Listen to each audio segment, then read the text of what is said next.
Di sini, di jantung Khatulistiwa, terhampar permata dari peradaban yang bernama Nusantara. Abad ke-14 dan ke-15.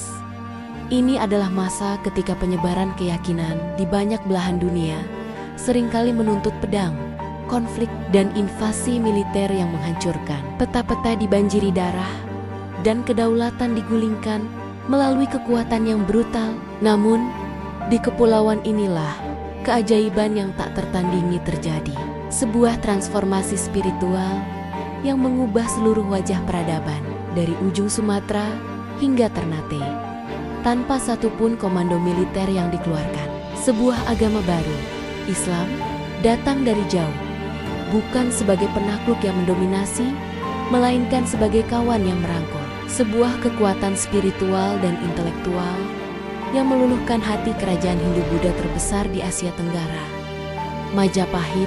Lantas, bagaimana Islam dengan semua doktrin ketauhidannya yang tegas bisa mengakar begitu kuat dan damai di tanah yang sudah memiliki filosofi dan ritual spiritual yang mendalam selama ratusan tahun? Bagaimana mereka menembus benteng budaya tanpa merusaknya?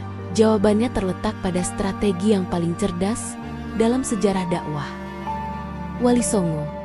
Siapakah Wali Songo? Secara harfiah, wali berarti utusan, wakil Tuhan, atau penjaga. Songo berarti 9. Mereka adalah dewan, sebuah institusi strategis yang bekerja secara terkoordinasi dan terstruktur, yang membagi tugas berdasarkan keahlian masing-masing. Mereka adalah dewan kepemimpinan spiritual yang memastikan kesinambungan misi dakwah. Ketika satu wali wafat atau berhalangan, ia segera digantikan oleh wali baru yang sudah disiapkan dan diakui. Tugas mereka bukan sekadar mengajarkan syahadat. Mereka adalah reformis sosial, seniman, arsitek, politisi, dan ahli strategi budaya. Mereka menyadari bahwa untuk mengislamkan masyarakat Jawa, mereka harus melakukan cultural reframing, mengambil tradisi lokal yang dicintai rakyat, membersihkannya dari elemen-elemen syirik yang bertentangan dengan tauhid, dan mengisinya dengan nilai-nilai Islam yang humanis dan universal. Inilah yang kita sebut cultural jihad, sebuah perjuangan budaya yang menantang akal dan jiwa, bukan medan perang. Keberhasilan Wali Songo tidak lepas dari latar belakang keilmuan mereka yang matang. Sebagian besar wali memiliki akar keturunan dari Hadramaut Yaman, Champa Vietnam, atau memiliki ikatan darah dengan bangsawan lokal. Mereka membawa keilmuan Islam yang teruji di Timur Tengah dan Asia, tetapi dengan mentalitas yang sangat terbuka terhadap budaya lokal.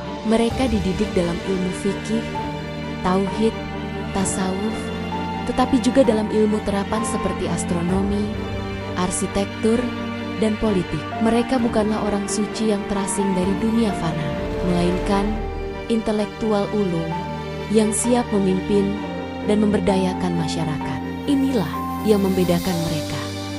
Kematangan spiritual dibarengi dengan kecakapan duniawi. Wali Songo memanfaatkan 3 jalur yang sudah ada untuk memastikan Islam mengakar secara menyeluruh. Jalur perdagangan. Para pedagang Muslim adalah duta pertama. Mereka jujur, adil, dan seringkali lebih makmur. Etika bisnis mereka menjadi magnet sosial, kontras dengan praktik-praktik dagang yang korup. Jalur pernikahan. Saudagar Muslim yang kaya dan terpandang menikahi putri bangsawan atau keluarga kerajaan. Pernikahan ini secara bertahap memasukkan Islam ke dalam lingkaran elit kekuasaan, melahirkan kader-kader Muslim dari darah bangsawan, seperti Raden Patah. Jalur pendidikan, pendirian pondok pesantren. Ini adalah strategi paling revolusioner. Pesantren tidak hanya mengajarkan agama, tetapi juga ilmu praktis, sehingga melahirkan kader-kader yang berpendidikan, mandiri, dan siap menyebarkan ajaran ke wilayah pedalaman. 3 jalur ini, dari kelas ekonomi hingga kelas elit, membentuk dasar bagi Wali Songo untuk melangkah. Arsitek peradaban, ekonomi, Pendidikan dan moral Sunan Gresik. Keadilan ekonomi dan grassroots. Kita mulai dari yang pertama, Maulana Malik Ibrahim atau Sunan Gresik. Beliau adalah wali pertama. Strateginya sangat pragmatis. Ia mendekati rakyat jelata. Beliau menyadari bahwa dakwah tidak akan efektif jika masyarakat masih menderita kemiskinan dan ketidakadilan sosial. Sunan Gresik melihat ketidakadilan sistem kasta Majapahit dan penderitaan rakyat jelata yang dibebani pajak. Beliau menggunakan ilmu kedokteran untuk mengobati rakyat miskin secara gratis, membiayai pengobatan dari hasil perdagangannya. Ini menunjukkan Islam adalah agama yang peduli pada kesehatan dan fisik, sebuah keajaiban bagi masyarakat yang terbiasa dengan pengobatan mahal.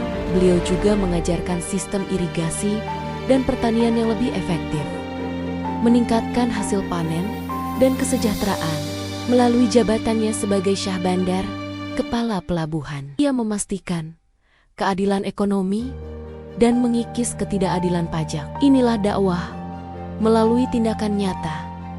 Islam hadir sebagai pembebas dari penindasan kasta dan kemiskinan. Sunan Ampel, reformasi moral dan penciptaan Moh Limo berikutnya.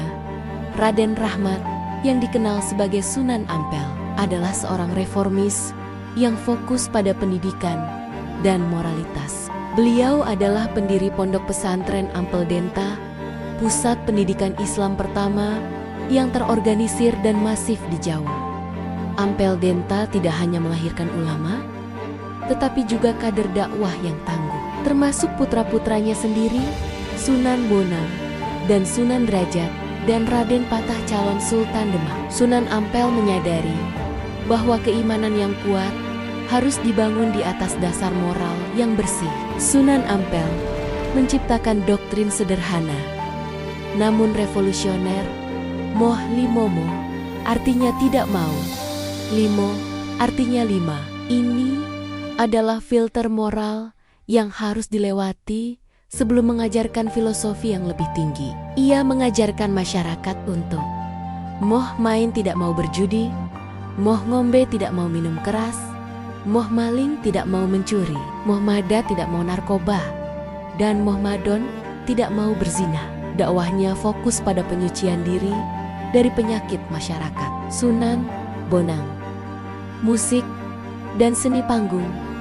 Raden Magdung Ibrahim, putra Sunan Ampel, dikenal sebagai Sunan Bonang. Ia adalah seniman musik ulung. Beliau menyadari kecintaan masyarakat Jawa pada gamelan dan musik tradisi. Sunan Bonang tidak melarang gamelan, melainkan mengubahnya secara halus. Beliau menciptakan gending lagu atau melodi yang menyisipkan lirik ajaran tauhid, keesaan Tuhan, dan nilai-nilai moral. Alat musik bonang gong kecil yang ia populerkan memiliki suara yang lebih lembut, menenangkan, dan menghilangkan kesan magis yang kental dari musik sebelumnya.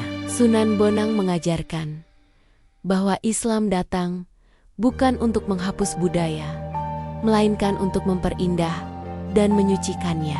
Musik menjadi kendaraan spiritual. Sunan Kalijaga, sang maestro budaya, setelah dasar ekonomi, pendidikan, dan musik diletakkan, muncullah sosok sentral yang akan menyempurnakan strategi budaya.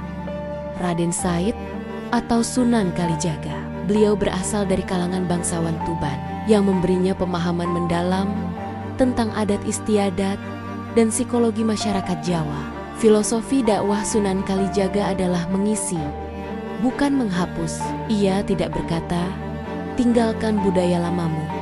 Ia berkata, budaya lamamu itu indah. Mari kita perbaiki agar ia membawa kita lebih dekat kepada Tuhan. Inilah esensi dari akulturasi budaya Islami yang ia perjuangkan, membuat Islam terasa akrab, bukan asing. Revolusi wayang kulit, konversi massal terselubung.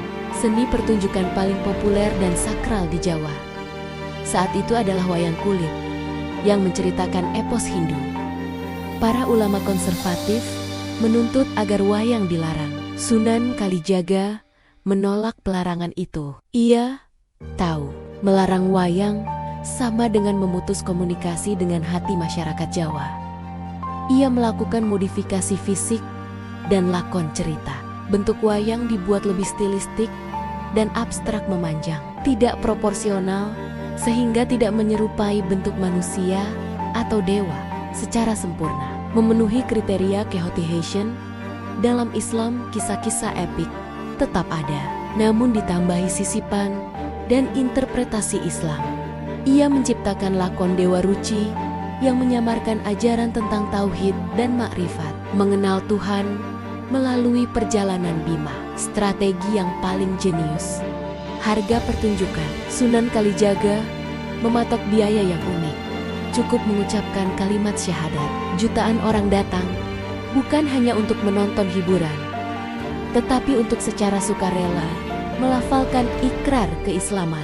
Ini adalah strategi konversi massal yang terselubung. Arsitektur sakral dan filosofi tembang kejeniusan akulturasi Sunan Kalijaga merambah ke arsitektur masjid.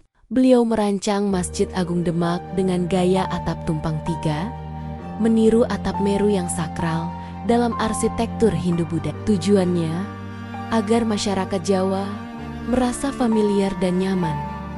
Filosofi di balik atap tumpang sangat mendalam. 3 tingkat atap tersebut melambangkan 3 tingkatan spiritualitas dalam Islam: syariat hukum, tarikat jalan spiritual, dan hakikat kebenaran tertinggi. Arsitektur adalah pelajaran teologisis yang diam.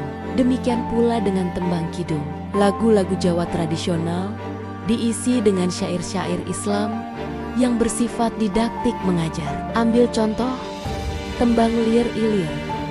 Lirik yang terdengar seperti lagu anak-anak tentang kesuburan, sejatinya adalah panggilan untuk segera bangun dari tidur kelalaian. Lir Ilir dan mengurus tanaman iman tendir, wis sumilir di hati. Kekuasaan dan kesejahteraan Sunan Gunung Jati, politik, diplomasi, dan pendirian negara Syarif Hidayatullah atau Sunan Gunung Jati adalah maestro politik dan diplomatik. Ia menyadari bahwa dakwah tidak akan langgeng tanpa adanya kekuasaan politik yang melindunginya. Beliau mendirikan Kesultanan Cirebon dan Banten. Ia tidak merebut tahta melalui perang, melainkan melalui strategi vakum kekuasaan dan pernikahan politik. Cirebon dideklarasikan merdeka saat Majapahit melemah. Peran diplomatiknya sangat penting, terutama menjalin hubungan erat dengan Tiongkok. Kisah pernikahan dengan Putri Ong Tien ini menunjukkan Islam yang adaptif dan kosmopolitan. Sunan Derajat, filantropi dan kesejahteraan sosial. Raden Kasim atau Sunan Derajat memilih jalan filantropi. Beliau berdakwah di daerah terpencil Lamongan. Fokus utamanya adalah meninggikan martabat fakir miskin dan anak yatim. Ia mengajarkan doktrin Cipto Menggolo yang menekankan pentingnya menciptakan kesejahteraan bagi seluruh masyarakat. 7 filosofi. Ajarannya yang terkenal adalah: berilah tongkat pada orang buta, berilah makan pada orang lapar, berilah pakaian pada orang telanjang, berilah ilmu pada orang bodoh. Ini adalah intisari dari ajaran Islam tentang zakat dan sedekah yang dikemas dalam bahasa Jawa yang humanis, membuktikan Islam adalah solusi sosial. Sunan Kudus, toleransi mutlak dan akulturasi agama. Jafar Shodiq atau Sunan Kudus berdakwah di wilayah yang kental Hindu-Buddha. Strateginya adalah toleransi mutlak. Puncak toleransinya adalah Menara Kudus. Menara ini sama sekali tidak mirip menara masjid, melainkan sangat menyerupai candi Jawa kuno atau kuil Hindu. Sunan Kudus juga mengeluarkan fatwa budaya yang legendaris, melarang masyarakat muslim menyembelih sapi, karena sapi adalah hewan yang disucikan dalam tradisi Hindu. Larangan ini adalah pesan politik yang sangat jelas. Islam menghormati keyakinan minoritas dan menjamin keharmonisan.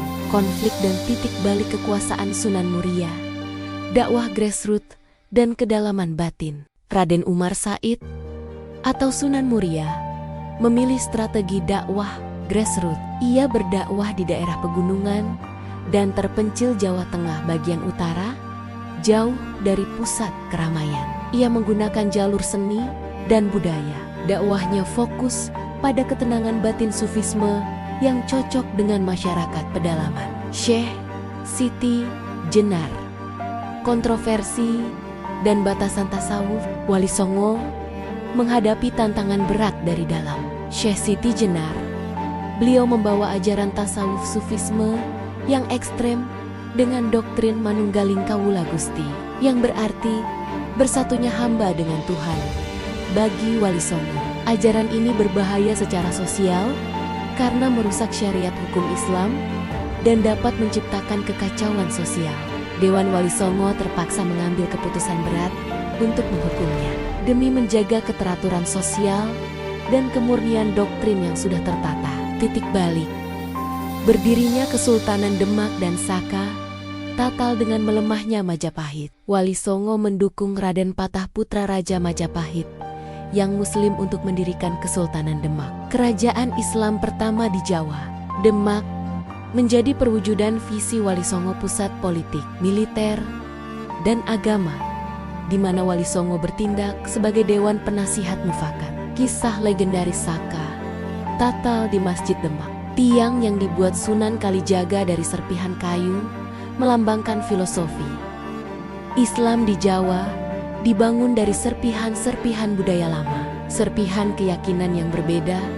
Tetapi ketika semua serpihan itu disatukan oleh iman tauhid, ia menjadi pilar yang jauh lebih kokoh. Epilog, warisan abadi dan Islam Nusantara. Warisan terbesar, kelahiran Islam Nusantara. Wali Songo telah lama wafat. Para wali telah menyelesaikan tugas suci mereka, dan jasad mereka terbaring sebagai penanda sejarah di sepanjang pantai utara Jawa. Namun, warisan mereka tidaklah fana. Ia hidup dalam setiap sudut kehidupan masyarakat Indonesia hingga hari ini.